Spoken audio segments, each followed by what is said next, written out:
the network for the AV industry. What are you listening to? This is AV. This is AVNation. This is AVNation. This is AVWeek, episode 138, recorded Saturday, April 12th, 2014. Badass. AVWeek is brought to you by Middle Atlantic Products and their TechPed technology pedestals. Middle Atlantic Products. What great systems are built on. Ready. AVWeek. Performing. Scan. Week. Online. This is AVWeek.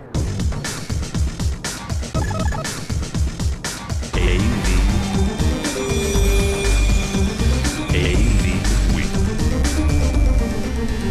This is AVWeek, your weekly wrap-up of audio, visual, news, and information. How are you doing? This is Tim Albright. I'm your host. With us this week is Michael Braithwaite. Michael is from Clear One, and this week he is also representing the fabulous AVnu Alliance. How are you, sir? I'm doing great. Thank you very much for the invitation. And I do have my AVB underoos on. God, well, geez, thank you for that. Oh, underoos. Anyhow. Also with us is Kelly Perkins. Kelly is formerly, this is your first time on since doing your switch. So you were formerly the marketing guru goddess extraordinaire at Vadio, and now you are doing the same thing at AVI Systems. How are you, ma'am? I am doing well. Hello, everyone. And yes, I'm 2 weeks in to AVI Systems. I have apparently joined the dark side, as a lot of people keep telling me. I don't know. I quite like it thus far, so I can't say I agree with everyone, but yeah, it's fairly new and it's exciting. That's what they told me when I joined an integrator from education. So I don't quite get it. I don't either. Do you get it? Michael's a manufacturer, so he's he's not the dark side. I guess all of us integrators are dark side. So I don't know. Last week we introduced you to our new sponsor, and so AVNation is proud to be brought to you by Middle Atlantic Products and their TechPed technology pedestals. Middle Atlantic Products, what great systems are built on. And thank you to Middle Atlantic. If you like what we do, go by and say hi to them. Coming up in just over 2 months. InfoComm is coming up, and you can check out their TechPed. We'll tell you a little bit more about that as the show goes along. This week, we're going to talk about some up-and-coming and kind of grassroots AV products.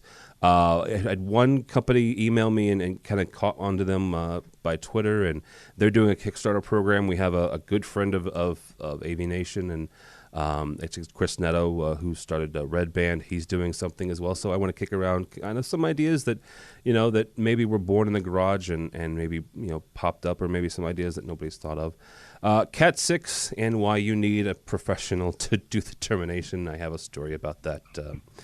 Speaking of the dark side and unions, sorry, that just gets caught in my throat sometimes, and competition from security vendors. But first, this week was the National Association of Broadcasters annual event, NAB show, also in Las Vegas. InfoComm this year is in Vegas.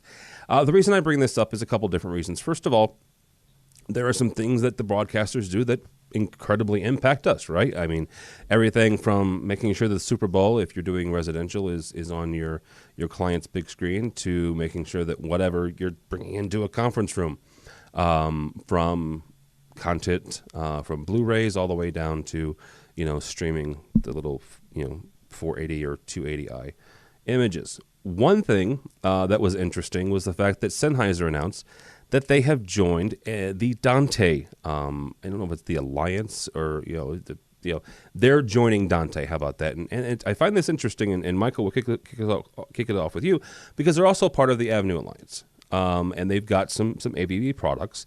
So is this maybe just them trying to be different things? Making you're hedging their bets, I guess, is the best way to put it. Or is Dante different enough from the other standards and the other protocols that this makes sense for them? I think it makes a lot of sense for them. What you're really talking about is them being able to cover all the different bases, so to speak, and the different protocols and different applications, really.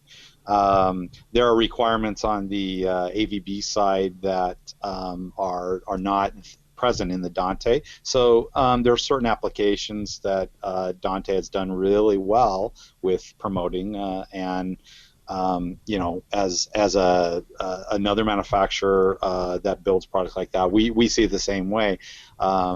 You really have to kind of support all of the various applications and standards. Dante has a very good a group, an alliance of folks that are working, of course, on the shipping the audio on across the network. And so I think that there have definitely been some interesting conversations in some of the AVB or the AVnu meetings about them. Early on, there were some rough starts, I would say, with that. But I think if you look at how the alliance is today and how all of the other technologies that exist out there, including Dante and HD Base T, there's room for all of them. And I think you're going to see networking that brings them all together. When you talk about Internet Protocol, for example, the Internet Protocol is not one thing, and it's not one protocol. There are hundreds and hundreds of coexisting protocols. If you want to talk about video conferencing side, like WebRTC is a good example of a new version of that. But Dante has its place in the marketplace. It's definitely there are plenty of integrators that do distribution products and things with that. So I think it makes sense from Sennheiser, just because microphones need to be on their audio, need to be there. So they're going to have to support it. It's if you want to be in the pro AV business, you're going to have to be able to support that. Support Dante, yeah. Kelly, from a standpoint of when they announced this, not necessarily yay, they're on Dante. I find it interesting though that they did it during NAB and not during something like not necessarily Infocom. Infocom would have been nice, but also some of the more the live touring and event show, either Infocom Live or some of the other live staging and event shows instead of the National Association of Broadcasters. Do you think maybe there's a reason that they did it during the broadcasters expo and trade show, or maybe it's just the fact that it was ready and they were ready to roll it out?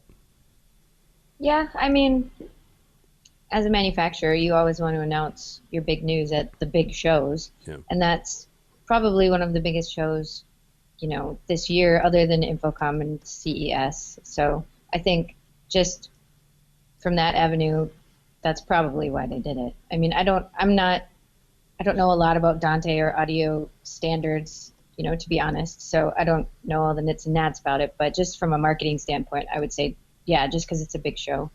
It's a big show, and you got a big spotlight there with a ton of press. So, all right, moving on for some more NAB coverage. One of the more interesting companies that I do business with, and I've put some installations, and that's Brightsign. Brightsign is a fairly robust, fairly inexpensive. Digital signage is the wrong word, but it's one I'm going to use. Digital signage solution, because they do some other stuff too as well. But here's the interesting thing: they came out with a 4K box. Now, this was not the only 4K thing at NAB. There was a number of production solutions. There were a number of cameras and projectors and things of that nature. Here's the one thing I didn't see, though, and I didn't personally go. I followed enough. Like I said, there was plenty of press at NAB this year. I did. You don't need to go, unless you just like to go to Vegas, which is not a bad place. But you don't have currently, and I could be wrong on this, and please somebody email me or call me if I am. There's not a good, solid broadcast solution, which is where I'm going with this. It is the National Association of Broadcasters convention, right?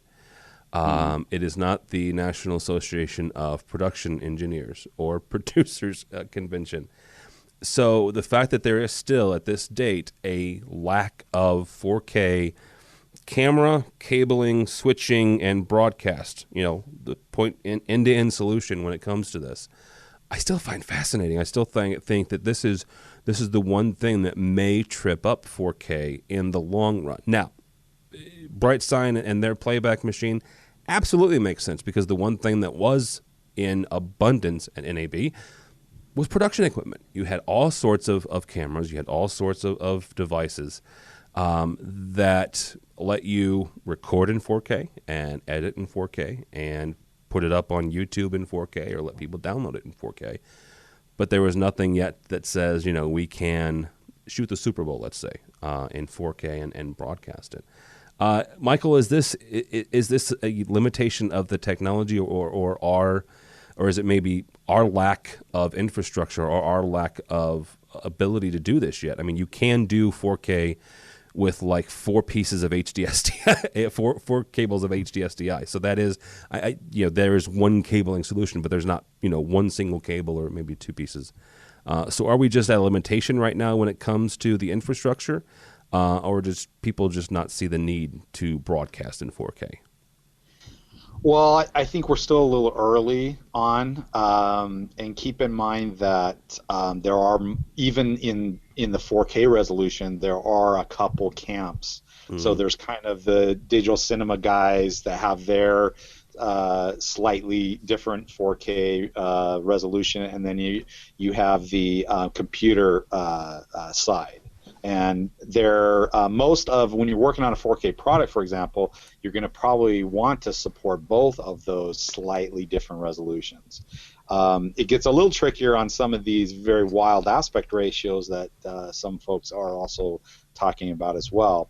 But one thing that's interesting on the production side, when you're working on the development of products, even though, as you said, there aren't really talk about broadcasting today anyways in 4K, this to me reminds me of HD when HD was starting, and at that same time you could go to NAB, and when the Grand Alliance, the HD standard, was being implemented and put out, the exact same thing was true to what you're saying now, Tim. Meaning, you could go there and you could see HD production units and special cameras and all that, but there was no content.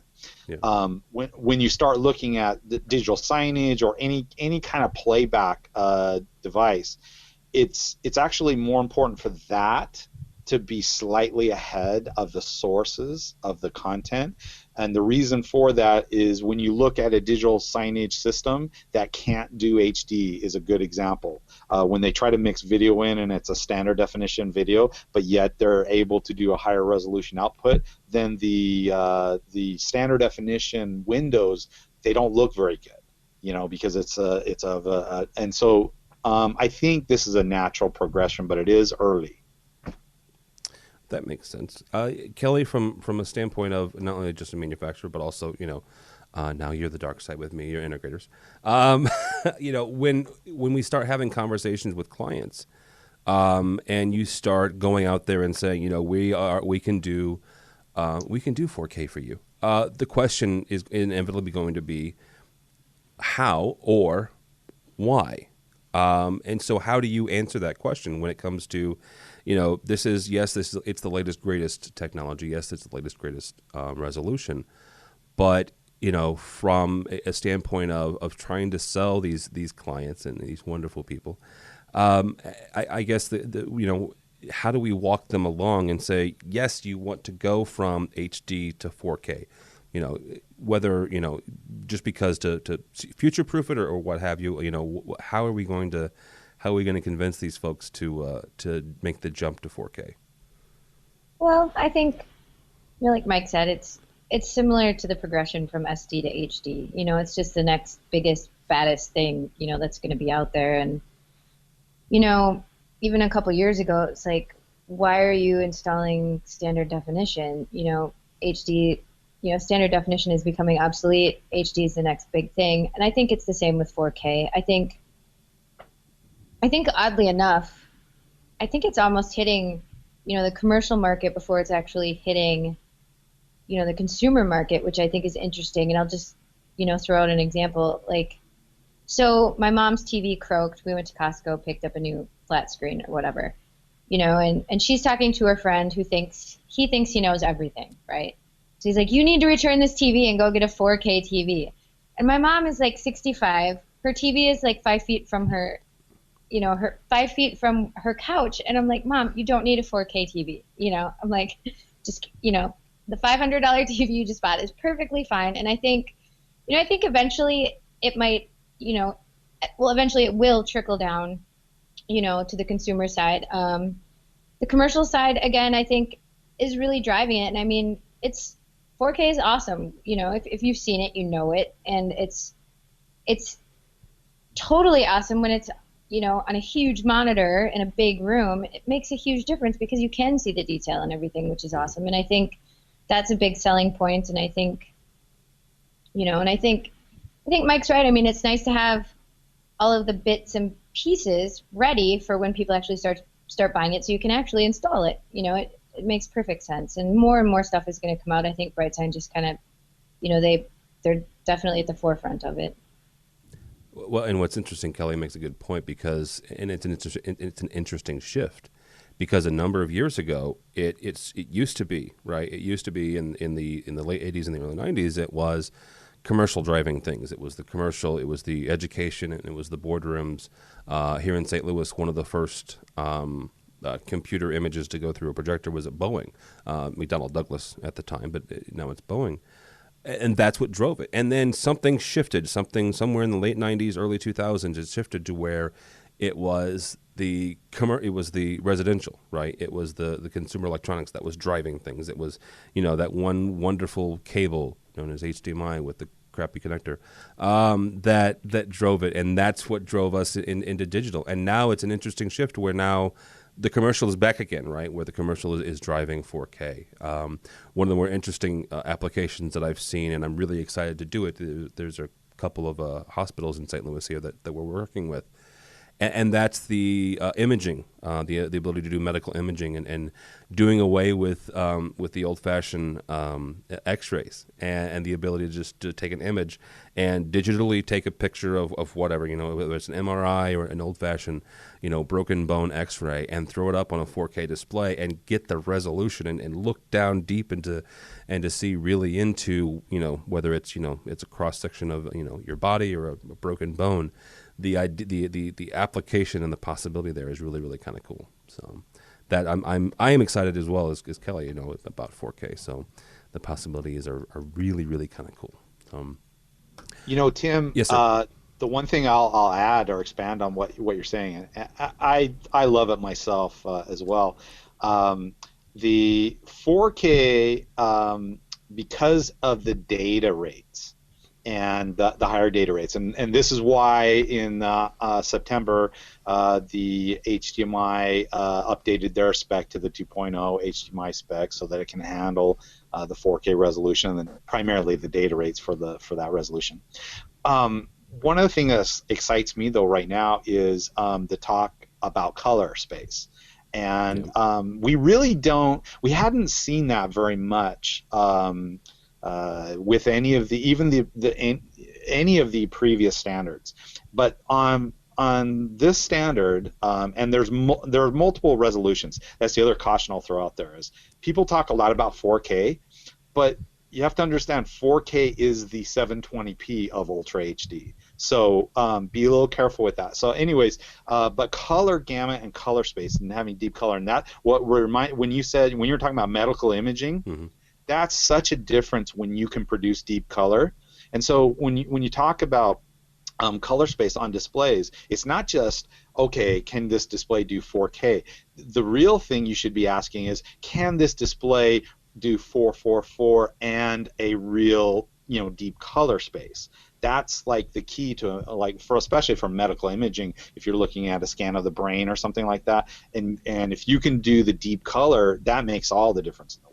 Well, and not to also add on top of that, can your switchers and your cabling reproduce 444? I mean, that's one of the more dangerous things, right? I mean, yes, your display might be able to do it, and let's get crazy here and say that your cabling, whatever your cabling is, I'm not going to get into that, but whether it's some sort of fiber or actual HDMI or whatever.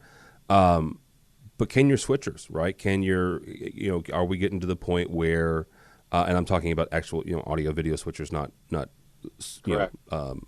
internet or Ethernet switches, but can they handle that? I mean, some of the specs that I've read over the last 6, 7 months, some of them can't, and they if you drill down into the specs, they're not exactly hitting all fours. So.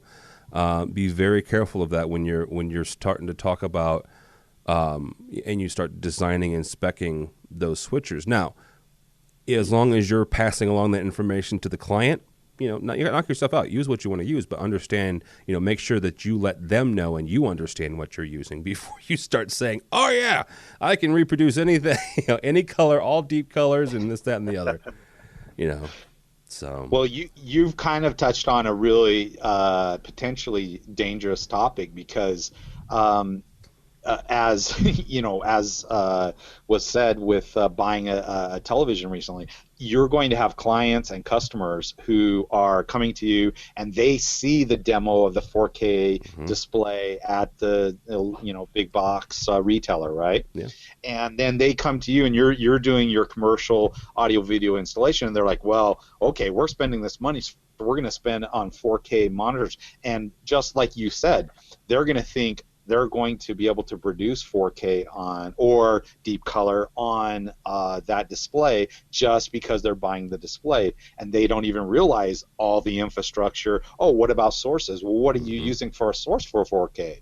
And so, there's a big there's a big opportunity really for us in this industry to help educate them and not just play a game of specmanship. Yeah. I'm going to specify that all displays in this project all have to meet 4K. Well, what are the applications? Are you talking about a tiny little screen that is 5-inch that needs to be 4K? So what are the real applications? And I think that's where you were going with that earlier. But anyways, I digress. No, you're fine. But real quickly, you said that 4K is the 720 of UHD. I thought UHD was the 720. Because isn't UHD TV the lower resolution of actual true 4K, which is 4 times the. So okay, within ultra high definition. Thank you for asking that, by the way. Yeah. Well, and I had it in my head where the UHD TV was actually the lower resolution of, because my understanding is 4K is actually 4 times 1080. Okay, so this is you've actually hit on exactly what I'm talking about in this industry. Okay.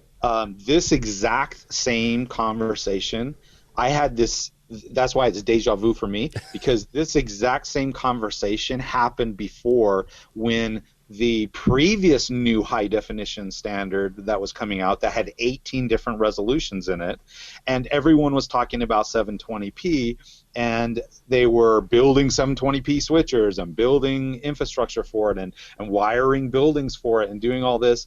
And we would talk to those integrators and designers and consultants.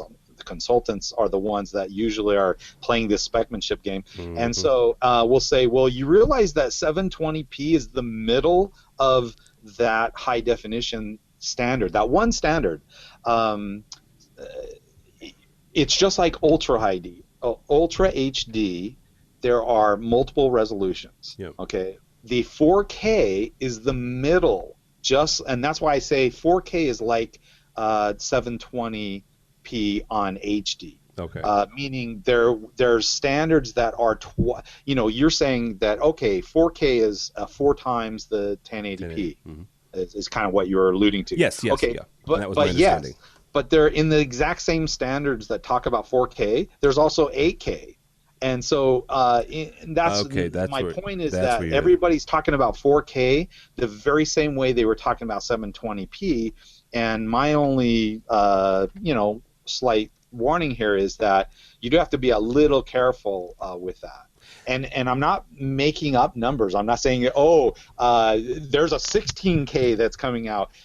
Yes, as time goes on, the resolutions will get higher and higher. But what I am saying is, in the exact same document that describes 4K, it also describes 8K, just like in the exact same document that describes 720p, also described 1080p.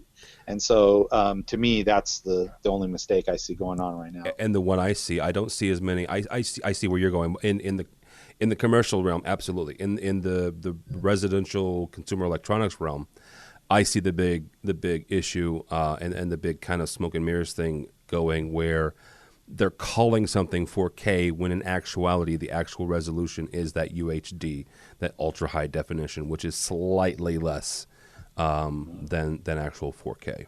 And so, Can they do that? Sure, they can. They're marketing people. They can do what they want. The And the other thing is that a lot of this content, of course, is being upscaled because people don't have 4K sources. Oh yeah, my really good friend of mine teaches a class about digital video and this, that, and the other. And his favorite thing in talking about 4K is the fact that you can go out right now and buy Ghostbusters in 4K. I swear to you, this is it. It says made for 4K and this, that, and the other. And you flip over the case, and on the back it says mastered in 1080p or something like that. So basically, it's just nothing more than it's marketing. I was gonna say, do they even have any DVDs or anything in 4K? No, not right. Because think about this, Kelly. I mean, you've got a Blu-ray player, right? A Blu-ray disc is roughly 50 gigs, give or take, right? Mm. There's not a medium right now. I mean, you're talking about 100 gig disc, right? And that's compressed to get a 4K movie on. Now, we could do what we used to do, right, with VHSs and have multiple discs. If you remember, Titanic was one of the movies that was on two VHS tapes. Those big, long, epic battle movies. Those were always on multiple VHSs simply because they couldn't fit the movie on the actual raw tape. So maybe that's what we'll go back to, where you have multiple discs.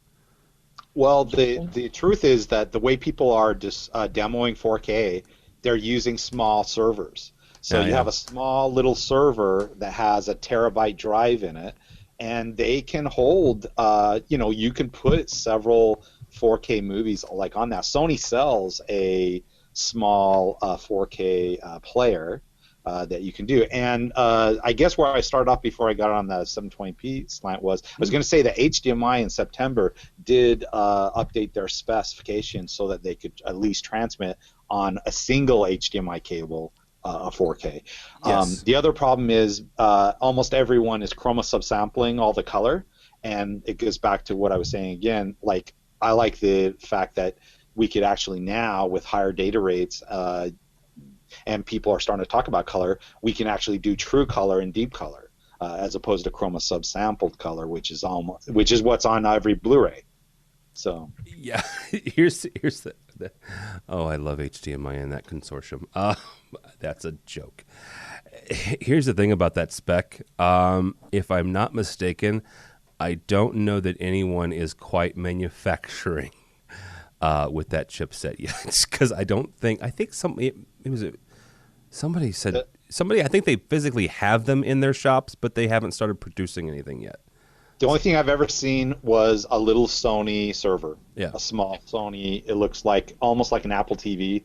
That's the only thing I've ever seen with an actual HDMI 2.0 connector. Legitimate HDMI, yeah. In theory. Well, the reason I say legitimate is because you're going to see in the next couple, between now and InfoComm, I almost guarantee you, you'll see somebody out there that says, we're 4K, this, that, and the other, and with HDMI and HDMI, we're HDMI 2.0 certified, and this, that, and the other. They might be, but if they're shipping it right now, they're not, because they don't have the chips. Unless they plan on either coming back to your installations and swapping out the chips. They're not. They're selling. Yeah, it's a hardware change. Yeah, it's a hardware change. It's not firmware, dude. You know, Right. it's even on the HDMI cables, they in the past you've seen actually HDMI revisions where they change the cables, they change the pin. This time there's only 6 of the 19 pins that they adjusted the frequency on, and so the cables. You're gonna see all kinds of marketing for advanced cables, but really the cables are pretty compatible. Well, what's funny is I had a buddy of mine. We were talking about this whole switchover, and he said, right now, old resolution HDMI cables are like they're trying to get rid of them. So yeah, if you're trying to catch up on HDMI cables, you know, stock up on them right now because you can get them for a good deal. So. Yeah. All right, let's move on. Let's talk about our friends over at Middle Atlantic. Middle Atlantic is tell you what, this is a neat story because over the last, oh good Lord, 3 years now, we've done this kind of this whole AVNation thing, and AVWeek has been kind of a labor of love, and we're going to see where we can take this. And so one of those steps is taking on sponsors and people that we believe in. And one of those people, honest to goodness, is Middle Atlantic products. Middle Atlantic is somebody that I've personally used. I've used their credenzas for a bunch of years. I've used their racks. This is a neat product, though. It's called the TechPed, and mainly because, well, it's a pedestal table with technology in it. So you get a TechPed. It's a conference table, and it's not just a conference table. You also have they also have models that have huddle room tables as well, which are obviously single pedestals. Tons and tons of finishes to choose from. So if you're working with a consultant, as nice as they are to deal with, and they have a specific color or what have you, take it to Middle Atlantic, and if they don't have something, I'm sure they can, get something very, if they don't have the exact one, they can get something real close. They've got different options. They got power in there. They got wired mold cable retractors, all sorts of stuff. So go by the website. If you're riding in your car and you can't write this down, go to our website, avnation.tv. There's a couple different ads there. Click on that, and it'll take you there. But if you're sitting down at your desk and want to go there now, go to middleatlantic.com/AVNation-TechPed. middleatlantic.com/AVNation-TechPed. And if you want to see this in person, I am most certain that they will be showing this at InfoComm in about 2 months. And next week, actually, we'll be talking about their booth and this, that, and the other, and what they plan on doing. So go by their website, middleatlantic.com/AVNation-TechPed. Middle Atlantic Products, what great systems are built on. Alrighty, from our friends over at EC Magazine, which is electrical contractor. I find stories everywhere. Warning, more competition ahead. And Kelly, since you joined the dark side with me, we're going to kick this one off with you. Basically, according to EC and the EC Magazine, they're talking about security companies and specifically home security and energy management companies getting into the automation market with a bunch of solutions that are tied around mobile, right? Where you've got AT&T, you have Verizon, you've got Rogers Communication, I believe is the one up in Canada. These are companies that sell not only cable, but wireless and this, that, and the other, and they also have these security solutions. Well, these security solutions are also turning into green solutions, as it were, where you're given the ability to turn off your lights after a certain time, or lock your doors, or and if you can turn off your lights, well, hey, if you plug your TV into this outlet and I give you control over that, well, then guess what, you've got an AV-ish automation solution. So first question, Kelly, is do you think people like you and me, or our compatriots in the industry, first of all, should we be worried about it? And if we are worried about it, or we start running into these folks, is there what can we do to differentiate ourselves from these folks that are already in there with their security and their other automation systems? I think it's kind of the old adage of, do you really want your cable or phone guy putting together your security system? I mean, I don't know about you guys, but I paid $50 when I moved into my place to have some guy set up my internet, my wireless, everything. And not only did he take the packaging of the modem I bought so I couldn't get a warranty or my rebate on it, he set it up wrong. So I had to have my IT guy from Vadio come to my house and reset it up. And it's like, do you want that guy? Do you want your life, your security, everything in the hands of that guy? I mean, let's be honest.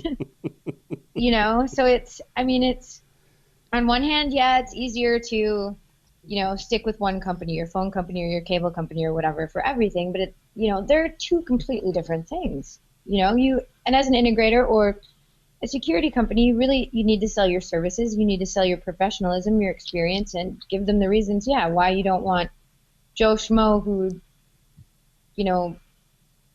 has no schooling, no anything putting together your security system. But that's my take on it. Well, and let me ask you this, because as eloquently as you put that, sorry. How do I? No, it was neat. But when you're dealing with a client, how do I say you don't want that guy? Because you can't say that, can you? You don't want that guy doing that. Yeah, I mean, the way you sell yourself any other time. I don't sell myself well. You're certified. You have the experience. Your company's backed. You have, sell them on everything because your cable company isn't doing that, and that's the way you're going to win. I'll tell them I won't throw away their warranty card. How about that? Yeah. That was so annoying. No kidding. Good night. Maybe I called them and they're like, no, we don't sell modems. I'm like, I bought it from you. No, we don't do that. Oh, that's awesome. No, we don't. Whatever. We don't sell that. Sorry, you didn't get it from us. Well, then don't cash my check, dude.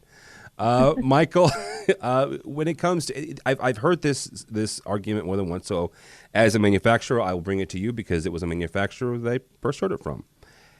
One person to blame, one person to call, one person to rely on, one number when anything goes wrong. So when Kelly's entire house goes to black and the little lights on her modem stop working, she has one person to call, the guy that threw away her warranty information. So is that valid? Is that a valid sales strategy from a security company standpoint? And if so, how do integrators, kind of work against that or work around that? Well, I think it's perfectly valid for them to say that until someone experiences their support.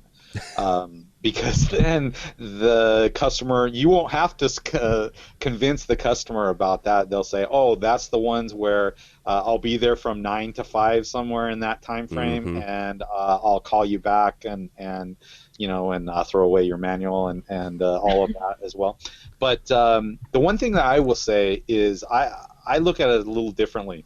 Our industry is basically built on lots of small companies. And the companies that you're talking about from this story are large corporations. I'm talking about even the manufacturers like a Clear One or a Crestron from our industry, compared to the companies you're referring to, are still tiny. Yeah.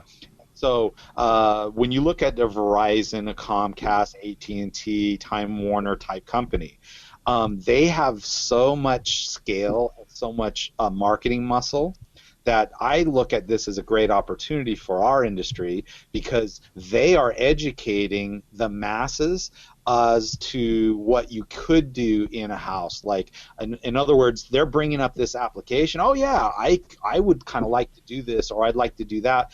And there's no way, if everybody in our entire industry advertised or did everything, we couldn't make a scratch in what they can do. And so I see this as all the tide is raising and all of our small boats are rising with it, because now people will be more educated and aware of the different technologies and abilities. And then the other thing is they keep their offerings pretty short. Like they have very limited security options, very limited automation options. It's just, you take their bundle A, B, or C, whereas most of most of the companies in the Infocom spaces or CDS spaces, when you look at that, we're already adapt to customize exactly what they want. And so we will look like rock stars compared to somebody throwing away their box. Yeah. That's a really good point. Yeah, it is. And is that kind of why, that's why I'm excited about Microsoft coming, because I see the same thing where, they're bringing light to something we've been doing, right? And nobody still knows what they're doing in Infocom unless you do, Michael. Do you, Michael? Not that I can say. I won't tell anybody. How about that? But still, those are good signs, because they will. When you look at other, we don't really compete with each other, to be honest. We think we do, but we really don't. We compete more with the guy who's selling granite for countertops, or the guy who's selling swimming pools, or these other big capital investment entertainment aspects. And the more people are aware of this, from the Microsofts, AT&Ts, whoever says, oh, you mean from my phone I could close my garage door or check my lights or open the door for somebody or things like that. That is huge, because they, again, only do just a limited aspect of what somebody can really do, and that opens the door for us to come in and really show, okay, now that you've got your, training wheels, we will really show you how you can ride. Yeah. And so I see it as a good thing. Yeah, that's a really good point. I didn't think about that. Okay, this is an interesting story that came. God love Twitter and the social media. I connected with these folks. It's called the Juice on Wall Dock, and if you're watching the video, check it out, because it's kind of it's a neat little device.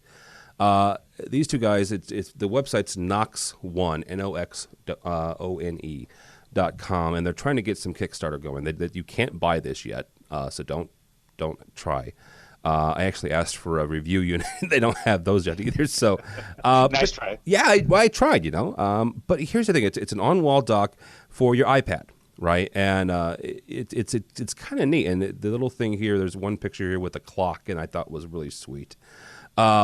But it's a charger, and it's a wall dock as well. And in talking about like Kelly and Michael just talked about with all the other integration, we've got mobile devices, so you could use this as your dock for your AMX or your Crestron interface, and it charges at the same time.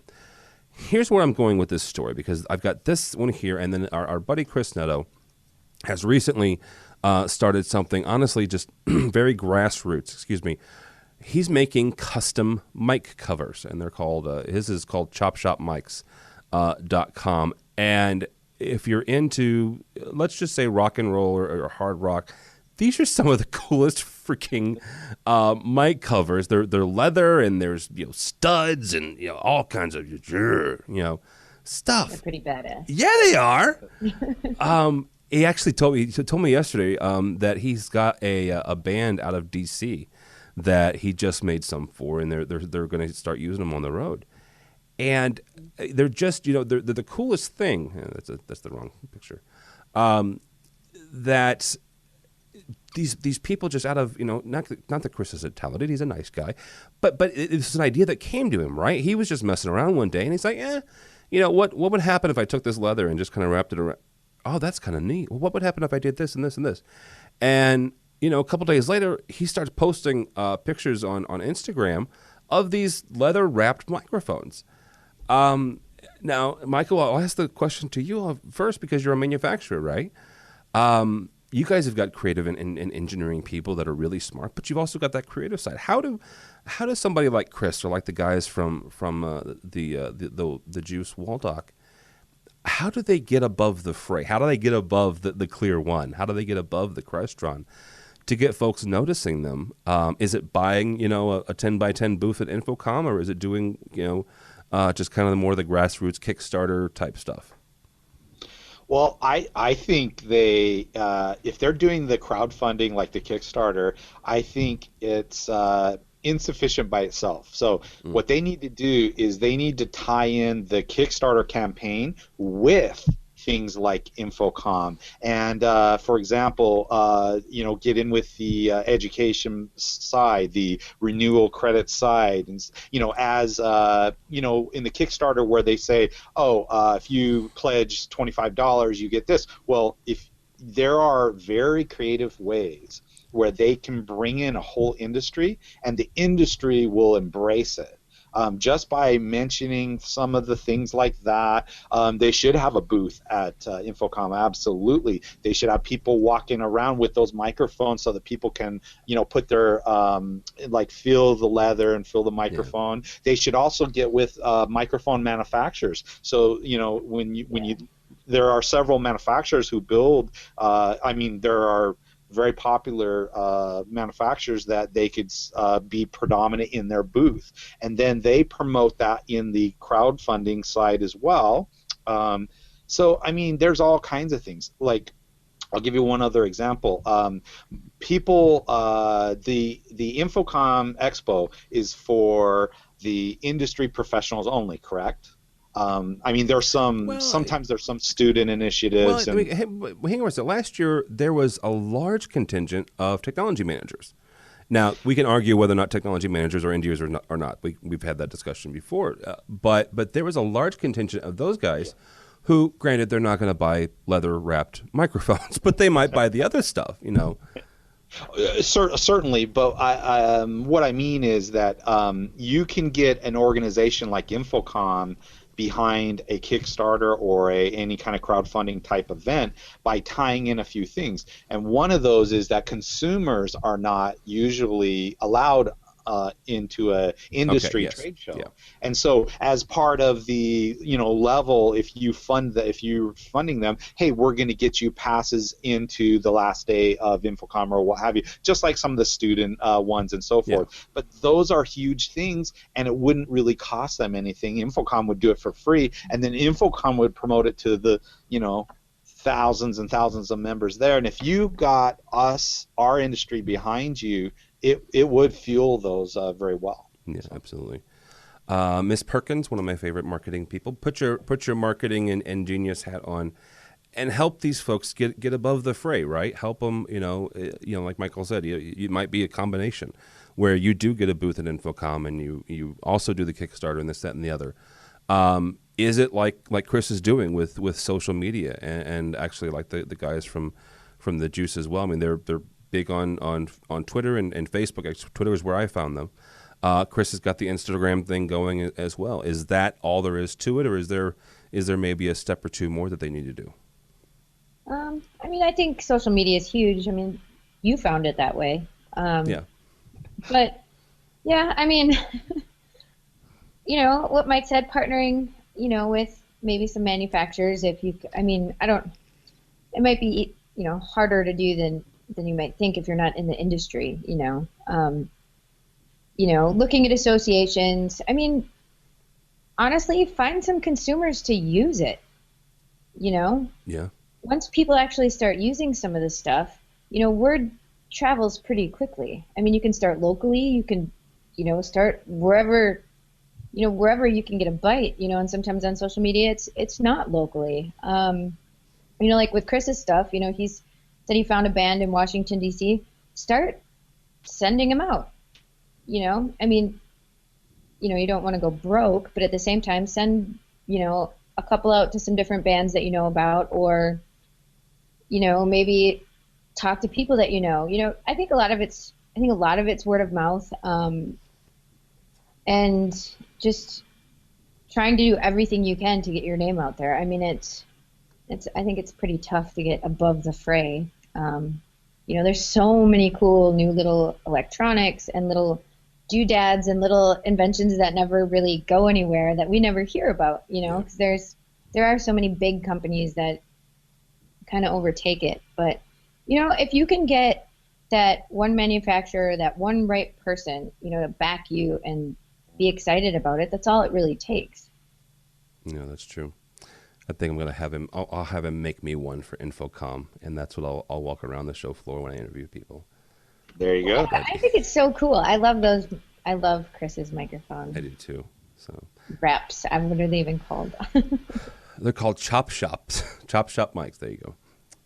But yeah, maybe if I can, I don't know, get one in the colors of AVNation, or maybe it doesn't have any words on them, so maybe I don't know, get a. Anyhow, all right, guys, that's gonna do it for us this week. Michael Braithwaite is from Clear One, but also a part of the AVnu Alliance. Thank you for joining us, sir. Thank you for having me, and definitely check us out at the AVnu Alliance. The .org, avnu.org, and also clearone.com if you're interested in finding out about cool audio video over internet protocol products. And not to put you on the spot, I should have asked you this before. Do you know yet, or can you say what sort of things you guys, the AVnu, is going to have at Infocom this year? I'm not able to say. There are lots of new devices that and some new members that will be in the booth, and there will be a system that is there that you will be able to see where different manufacturers kind of co-mingling or plug-it fest type setup as well. Kind of like what you guys did last year. That was really cool. That was, and honestly, Michael, not to blow and smoke up your skirt, but that last year was kind of when I started to kind of see the real neatness of AVB, because it was the inter-system communication between Sennheiser, Shure, Yamaha, and Avid going into eventually into a Pro Tool system.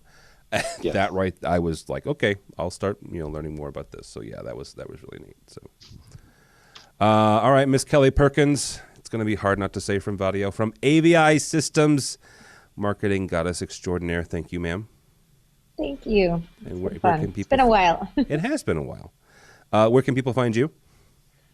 You can find me at AVI_Kelly is my Twitter handle. We also started an AVI Systems Twitter as well that we kind of soft launched last week, or avisystems.com. Very good. All right. Don't follow me on Twitter, although AVI Systems was nice enough to do so, and I followed them back. But go by the website if you would, avnation.tv, avnation.tv. You'll find this program and a host of others. Miss Kelly also co-host with AV Dawn, our social media and marketing show called AV Social. A new DIY is coming down the pike. The weekly AV Apps show, the best hair on podcasting, which is with Matt Scott, and Hi-Fi Phil Cordell. Every Wednesday or Thursday, typically, they'll post a new show where they review AV apps. Crazy enough, it takes about 5-10 minutes, but it's actually very, very cool, very entertaining. And it's always a load of fun. So all sorts of other programs coming down the pike. AVNation.tv, AVNation.tv. Don't forget, AVNation is brought to you by Middle Atlantic Products and their TechPed technology pedestals. Middle Atlantic Products, what great systems are built on. Thank you so much for listening. This has been AVWeek.